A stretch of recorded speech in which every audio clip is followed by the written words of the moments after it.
The train had just pulled out of the old Central Station in a quiet little town called Everett Falls. It was nearing dusk, and the warm golden sun had begun its descent behind the rolling hills that eventually melted into the Blue Ridge Mountains. The windows of the sleeper cars were kissed by soft amber light, and the hum of the engine combined with the rhythmic sound of the tracks created a lullaby-like backdrop to the journey ahead. Claire Hensley, a travel writer in her mid-30s with tired eyes and a worn leather journal clutched in her hands, had just settled into her compartment. Her boots were dusty from the cobblestone streets she'd wandered earlier that day, and her coat still smelled faintly of coffee from the cafe she had lingered in that morning. This train ride was supposed to be her break, a quiet journey through the Appalachian countryside, a trip she had taken years ago as a child with her grandfather. Back then it had seemed magical. She was hoping it still held some of that magic. The train car was old but well kept. The wood-paneled walls and brass fixtures gave it a vintage charm that reminded Claire of the pages of a book long loved and often revisited. The scent of aged upholstery and faint hints of lavender polish floated in the air. She placed her bag beside the seat, pulled the curtain back just enough to watch the trees blur into a watercolor painting, and opened her journal. Across the narrow hallway, in the opposite compartment, a man in his late 60s leaned back in his seat with his eyes closed. His name was Walter Grady, retired railroad worker. He hadn't been on a passenger train in nearly 20 years. But this one was different. It wasn't about the destination. It was about the ride. That's what he kept telling himself. His ticket said he was headed for Pine Crest Station. But in his heart, he wasn't going anywhere in particular. He just missed the tracks. The sound of them, the slow rhythm of steel and time. Further down the car, in a larger compartment reserved for families, a single mother named Dina Parker read aloud from a children's book to her young son, Milo. He was about 6, with a wild imagination and a love for trains that rivaled anyone's. Every few minutes, he'd press his face to the window and whisper things like, "We're flying," or "That tree looked like a giant." Dina smiled through her exhaustion, grateful for a rare few days away from city noise and endless schedules. As the train curved slowly into the first stretch of mountain terrain, the outside world seemed to slip into a dreamlike hush. The conductor walked slowly down the aisle, his footsteps barely audible against the soft carpeted floor. He greeted passengers with a kind nod and adjusted his cap before making his way back toward the front. His name tag read, Mr. Ellison. He was the sort of man who looked like he'd always belonged on a train, tall, thin, slightly hunched with age, and eyes that had seen far more than he'd ever say out loud. Claire paused her writing to watch Mr. Ellison pass. There was something calming about his presence, like a lighthouse keeper watching over a quiet shore. She had the sudden thought that maybe this wasn't just a trip for rest. Maybe it was something else. A transition. A letting go. Night began to fall slowly, stretching a blue shadow across the trees. The hum of the train seemed to deepen, grow slower, more hypnotic. Lamps along the car flickered on automatically, casting soft yellow light that didn't fight the darkness but instead danced within it. Claire finally closed her journal and leaned back in her seat. Outside, the stars began to appear, scattered loosely across the ink-black sky. The mountain air was colder now, though the inside of the train remained perfectly warm. She tucked a blanket over her legs and let her thoughts drift. Somewhere near mile marker 128, the train passed through an ancient pine forest. Tall, dark silhouettes reached up like cathedral spires. Even Milo, the energetic boy, had gone quiet. Claire noticed this and smiled to herself. It was as if the forest had lulled everyone into stillness. Then came the most peaceful sound of all, rain. Light at first, tapping gently on the window glass like distant fingertips. Then heavier, more insistent, but never loud. The perfect kind of rain, the one that wraps itself around you and makes everything outside feel far, far away. Walter, across the hall, opened his eyes and smiled softly at the sound. His hand instinctively reached into his coat pocket and pulled out a folded photo. It was old, yellowed at the corners, of a woman standing beside a train car, waving. He stared at it for a moment, then tucked it away again. The rain reminded him of her. She used to say rain on a train was the most romantic sound in the world. He never disagreed. Back in her seat, Claire was almost asleep when she heard a soft knock. She opened her eyes slowly, blinking against the dim light. A young man, probably early 20s, stood at the edge of her doorway. He looked shy, with glasses that kept slipping down his nose and a book clutched in his hands. "Sorry," he said gently. I noticed you're writing. I'm a writer too. Mind if I ask what you're working on?" Claire smiled sleepily and motioned for him to sit in the empty chair across from her. "Nothing special," she said. "Just thoughts. Stories that don't go anywhere. Memories, mostly." He introduced himself as Ethan Malone, a creative writing major heading home from his first semester of college. "I guess I just want to feel like I was part of something classic," he said. "Like, people don't ride trains much anymore. I think it's beautiful." She nodded. "It is." The rain continued. Their conversation faded into a quiet exchange of stories, books they loved, ideas they wished they'd written. Slowly, sleep began to pull at their voices, softening them, until even their words felt like part of the hum of the train. Meanwhile, Mr. Ellison walked the length of the cars once more, checking each door, adjusting a curtain here and there. He smiled to himself as he looked at his passengers, sleeping, resting, dreaming. It was always like this. This train had a way of pulling people out of the noise and placing them in a world that didn't demand anything. Just rest, just motion, just the sound of mountains breathing and the rain whispering on the windows. At some point, the train entered a tunnel, a long one, deep through the heart of the mountain. Everything went completely dark for a moment, but it wasn't frightening. It was comforting, like being wrapped in a velvet blanket. And when they emerged on the other side, the rain had stopped. The moon shone down on a valley filled with wildflowers and winding rivers. Claire woke just enough to notice the change in light. Her eyes fluttered open, and she smiled faintly, not sure she was dreaming or awake. She didn't care. It didn't matter. The train continued onward, carving its quiet path through the wilderness, carrying stories, memories, and dreams across the mountains, through the night, and toward the soft golden promise of morning. By the time the train crossed over the second mountain ridge, most of the passengers were in a soft kind of sleep, the sort that wasn't deep enough to forget the world, but comfortable enough to feel like floating. Outside, the moon painted silver lines across the tops of pine trees, and shimmering lakes nestled deep in the valleys below. It was a kind of landscape that didn't ask to be remembered but stayed anyway, quietly etched into the background of dreams. Claire stirred awake sometime past midnight. The hum of the train was still steady, but there was a faint change in the rhythm, as if the track had curved slightly or the air had shifted. She sat up, brushing a strand of hair from her eyes, and glanced at the window. Fog had rolled in, soft and low, hugging the mountain slopes like breath on a mirror. She reached for her thermos and took a sip of lukewarm tea.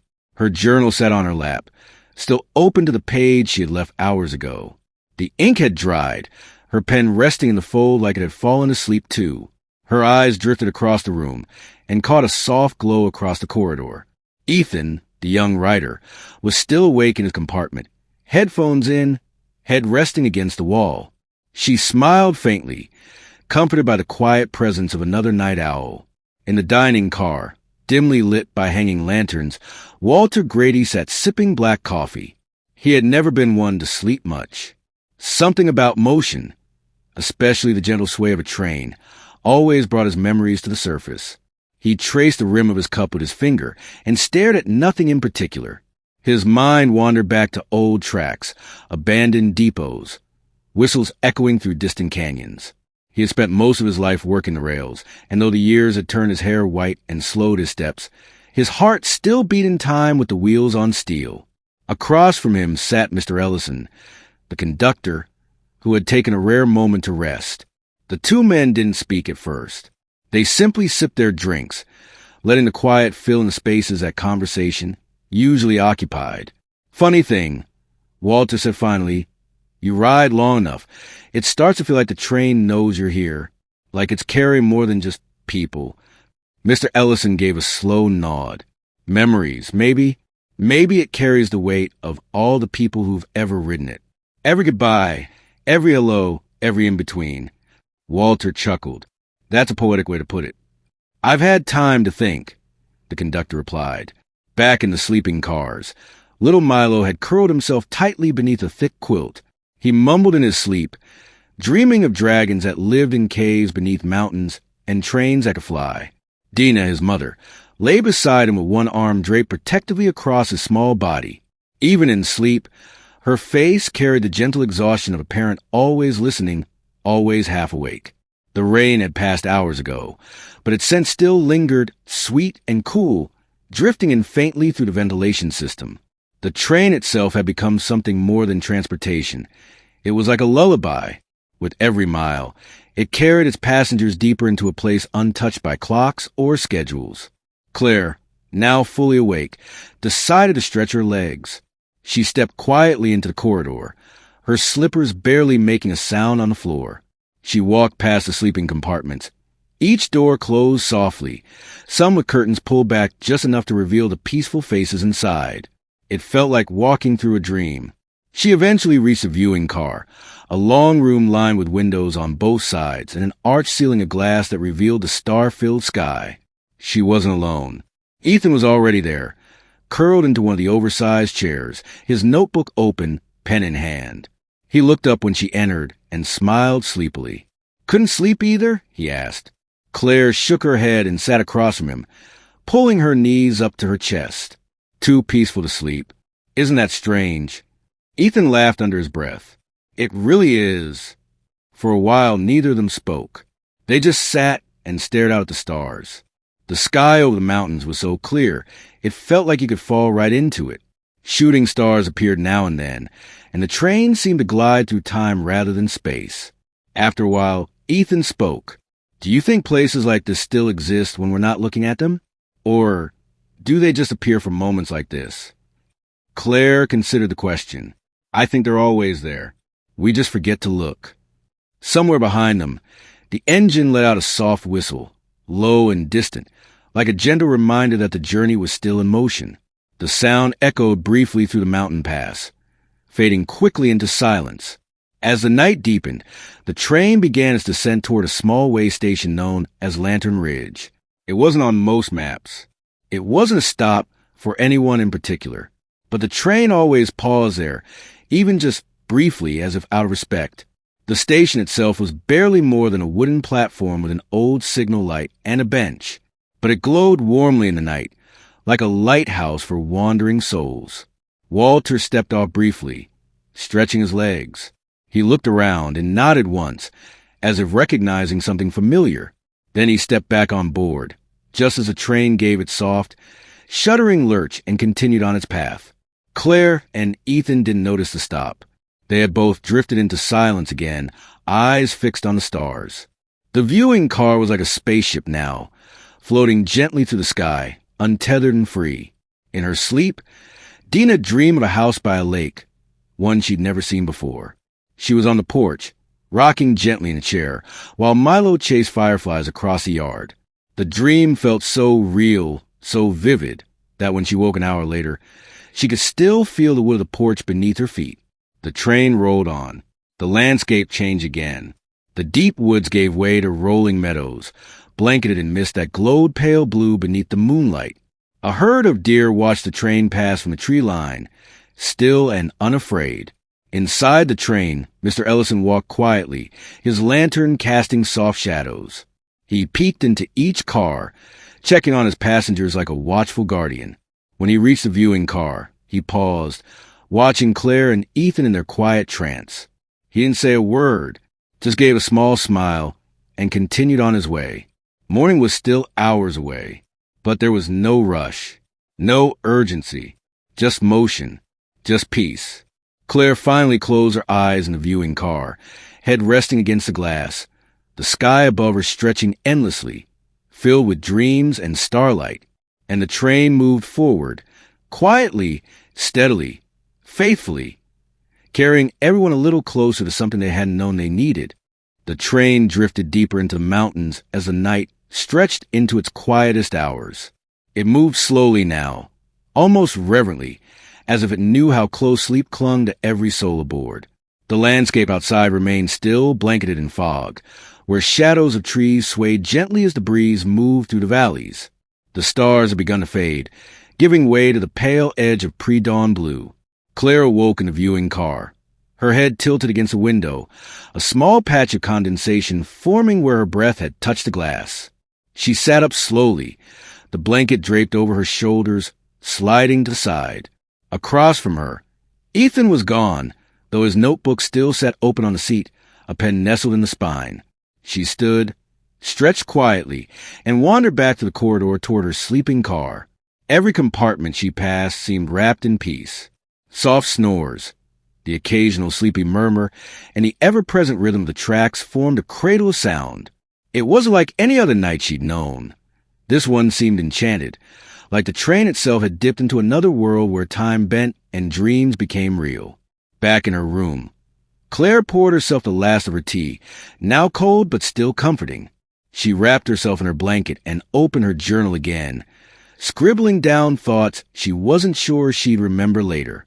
She wrote about the fog, the conductor's quiet eyes, the stars in the ceiling of the viewing car. She wrote about Milo's quiet wonder, about the station that came and went like a dream, and about how the train felt less like a vehicle and more like a memory she was riding through. Meanwhile, Ethan had found his way to the back of the train. He stood on the small, open-air platform that jutted out just behind the final car. The wind was gentle, cold but not biting. He leaned against the rail, staring out into the nothingness. He had never been so far from noise, from signals, from his phone, his classes, the weight of his future. Out here, there was only the sound of the wheels, the wind, and the distant echo of his thoughts. His mind wandered back to childhood, the smell of old books in his grandmother's house, the way his father used to whistle through his teeth when he cooked breakfast. He thought about stories he hadn't finished, pages he'd torn out, words he'd never spoken aloud. But here, now, he didn't feel guilty for any of it. He just felt still. In the dining car, Mr. Ellison sat alone, a cup of steaming coffee in hand. He wasn't tired, not in the usual sense, but the weight of years spent in motion clung to him like a second coat. He watched the dark outside the window as if it were a canvas, remembering faces that had passed through the train over decades, soldiers on leave, couples eloping, children pressing their noses to the glass. This ride was always different, always the same. Dina stirred awake, her hand still resting lightly on Milo's shoulder. She blinked slowly, her vision adjusting to the dim glow of the overhead light. Milo, somehow, was still smiling in his sleep. She reached for her phone out of habit, but stopped before unlocking it. There was no signal here, no notifications waiting. And for the first time in what felt like months, she wasn't disappointed by that. She slipped quietly from the bed and padded into the hallway. The train sway was stronger here in the higher elevations. She steadied herself against the wall and made her way to the observation car. She paused at the doorway when she saw Claire sitting there again, this time with her journal open and the morning blue beginning to seep through the sky above them. Claire looked up and smiled softly. Dina took a seat across from her and folded her hands in her lap. For a while, they said nothing. Eventually, Claire broke the silence. "It's beautiful up here." Dina nodded. "Feels like another world." Claire glanced down at her journal. "I think that's why I wanted to take this trip. I needed to remember that there were still quiet places." Dina looked thoughtful. "Yeah, me too." As the train rounded another bend, the view opened into a vast valley. The fog was lifting now, revealing rolling hills dotted with wildflowers, their colors muted under the early light. A herd of elk moved slowly across a distant field, their shapes graceful and slow. The sun, just barely cresting the farthest ridge, cast golden fingers across the glass ceiling above. It was the kind of sunrise that didn't shout.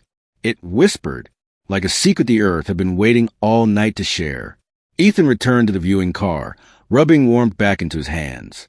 He took a seat, without saying anything, simply offering a quiet smile to Claire and Dina before curling into a chair and pulling a blanket over himself. Claire glanced down at her watch. The time didn't feel right. It said 5:42 a.m., but it could have been any time. Time didn't matter here. Not really. Walter sat in his compartment, flipping slowly through the pages of a book he had read before, but had forgotten the ending to. He'd always loved reading on trains, something about the steady motion that made stories sink in deeper. He thought again of the photo in his pocket, the one of her by the train car. He whispered her name under his breath like a prayer. Marion. Outside, the train crossed a narrow bridge over a rushing river far below. The sound of the water blended with the gentle noise of the wheels, like a chorus just beginning to warm up. Mr. Ellison stood at the front of the train again, hands behind his back. He watched the track ahead curve gently to the left, sunlight spilling onto the rails like a promise. He felt the peace settle over the entire train like a quilt, one sewn from silence, soft motion, and the shared dreams of its passengers. In the last few miles before the next stop, something subtle began to shift, not in a disruptive way, but the passengers began to wake, not startled, not rushed, just slowly becoming aware of morning. Milo was the first to sit up, stretching and yawning loudly before announcing, "I dreamed the train could fly." Claire laughed softly when she heard him, writing that down immediately in her journal. Dina smiled too and tousled his hair. "Maybe it did, baby. Maybe it did." The train slowed slightly as it approached the next platform, a place called Foxglove Bend. It was a tiny town, no more than a post office, a bakery, and a row of wooden houses tucked into the base of a hill. The train didn't always stop here either, but sometimes the ride called for it. No one disembarked. No one boarded. Still, the train paused, the brakes sighing gently, like an old man catching his breath. Then, without a sound of urgency, it moved on. Ethan leaned his head against the window, half asleep again, watching the trees blur past. Claire folded her journal and watched the sun climb higher, casting long shadows across the interior of the car.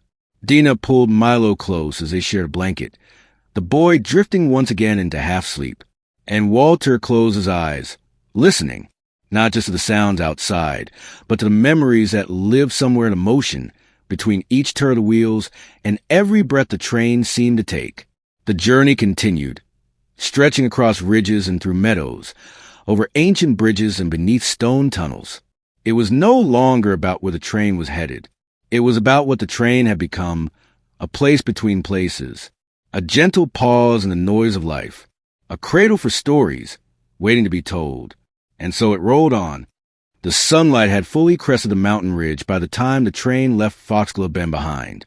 Warm golden beams slanted through the windows of the observation car, dust motes dancing lazily in the light. The fog had receded, revealing every detail of the rolling hills and pine forest below. The train glided steadily onward, not fast, not slow, just perfectly in time with the waking of the world. Claire was still seated in the same chair, her journal now closed, resting gently on her lap. She had written more during this single train ride than she had in the last 6 months. Not everything was profound. Some were half-finished thoughts, some only phrases. But it felt like something had opened inside her, a doorway she hadn't realized was closed. She wasn't sure where the words had come from, but they had arrived like the train itself, quietly, gently, and just when she needed them. Ethan sat beside her, legs crossed beneath him, reading through one of his short stories. Every so often, he'd glance up at the landscape, make a small note in the margin, or smile to himself without explaining why. He hadn't expected this trip to matter. He'd taken a ride for nostalgia, maybe even for a break from screens and grades. But now, as he stared out at the mountain peaks and the whispering trees, he realized this train had offered more than distance. It had offered reflection. Milo was fully awake now and munching on a blueberry muffin from the dining car. Dina sat beside him, still in her robe, sipping slowly from a paper cup of tea. She looked rested in a way she hadn't felt in years. Even though she hadn't slept the whole night, something about the motion of the train had restored a part of her. She kept one arm around her son, listening to him describe the dreams he'd had, his eyes wide with wonder. "We were above the clouds," Milo said, "and the train had wings, but not like bird wings, like glowing wings, and it didn't make a sound." "That sounds beautiful," Dina said softly. "I think the mountains talked to us too," Milo added, with perfect 6-year-old certainty. "They said we were safe." Dina smiled and kissed the top of his head. They were right. Walter had dressed in a fresh shirt and was slowly buttoning a vest over it. His reflection in compartment mirror looked older than he remembered, but there was still something sharp in his gaze. He opened his suitcase, pulled out a small wooden box, and set it on the table. Inside were tiny items he collected through his years: an old conductor's watch, a photograph of his wife, a coin pressed flat by a train wheel when he was a boy. He touched each object with the care of someone revisiting old friends. After a moment, he stood and made his way to the front of the train. The corridor was filled with soft morning light now. He passed sleeping passengers still curled in their bunks, the scent of coffee and clean linen drifting through the air. At the very front, in the engine compartment, Mr. Ellison stood quietly, his hand resting on a lever, eyes focused ahead. When Walter entered, the conductor looked over and gave a slow, respectful nod. "Beautiful morning," Walter said. "Always is on this stretch," Mr. Ellison replied. They stood together for a while, not needing words. Ahead, the tracks began to curve again, this time following the edge of a deep canyon with a silver river cutting through it far below. The walls of the canyon were covered in pine, and beyond them, the land began to level out, stretching into wide fields that shimmered beneath the light. Back in the viewing car, Claire turned to Ethan. "Do you think this ends soon?" Ethan shrugged gently. "Maybe, but it doesn't feel like it needs to. I feel like I've been somewhere important," she said. "You have?" Ethan answered, not unkindly. "Even if you haven't moved that far." The intercom above crackled softly to life. Mr. Ellison's voice, calm and steady, came through. "Ladies and gentlemen, we'll be making our final descent shortly into Maple Hollow Station. If you're continuing on past the Hollow, you'll remain on board. For those disembarking, please gather your belongings. We hope you've had a peaceful journey." The sound clicked off, and the car grew still again. Claire looked around at the others. No one rushed. No one stood. Even Milo seemed content to stay where he was, eyes fixed on the landscape rolling by outside the window. Maple Hollow Station appeared like something out of a painting.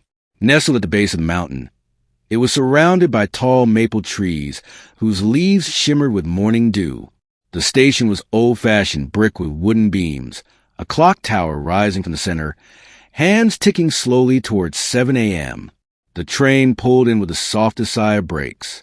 Steam hissed gently from below the cars. Passengers stirred, but most didn't move immediately. It was as if everyone knew this was the kind of place you leave reluctantly. Claire gathered her bag and journal, tucking the pen inside. She stood slowly, looking once more through the glass roof of the viewing car. The sky was blue now, soft and clear. Ethan rose with her. "Are you getting off here?" She nodded. "I think this is my stop." "Maybe I'll write about this one day," he said. She smiled. "You should." They shook hands, briefly, gently, and Claire made her way down the aisle. She passed Dina and Milo, who were staying on for one more stop. Claire smiled at them and received a wave from Milo in return. Walter stood near the exit door, his suitcase in hand. He and Claire exchanged a glance, then a nod. Two strangers who had shared the same peace. Mr. Ellison stood by the open door, cap in hand, as passengers stepped down onto the platform. "Safe travels," he said to each one, his voice warm and genuine. When Claire stepped onto the platform, the cool mountain air wrapped around her like an old friend. She inhaled deeply. There was a scent of pine, earth, and something sweet in the wind, perhaps from a nearby bakery. The train behind her sat still for a long moment, as if reluctant to leave. Then, with a gentle hum, it began to pull away, slowly gathering speed as it disappeared around a bend, leaving only the sound of the breeze and the trees and the memory of its presence. Claire stood for a long while, her journal clutched in her arms, watching the space where the train had vanished. She didn't feel sad, just full, as if something that had once been lost had returned. Quietly and without ceremony, she turned and began walking toward the edge of town, where a small inn sat beneath a cluster of maple trees. Behind her, the sun rose fully into the sky, and the last traces of night melted away. Back on the train, Ethan returned to his seat, flipping to a blank page in his notebook. Dina pulled the blanket tighter around Milo as the train rolled forward. Walter sat by the window, his eyes focused ahead, his memories quieter now, his breath easier. And Mr. Ellison walked the corridor once more, checking each compartment, adjusting a curtain, offering a smile. The train, ever steady, moved onward, carrying the dreams and reflections of all those who had boarded and all those yet to come. Somewhere beyond the mountains, the next quiet journey was already waiting.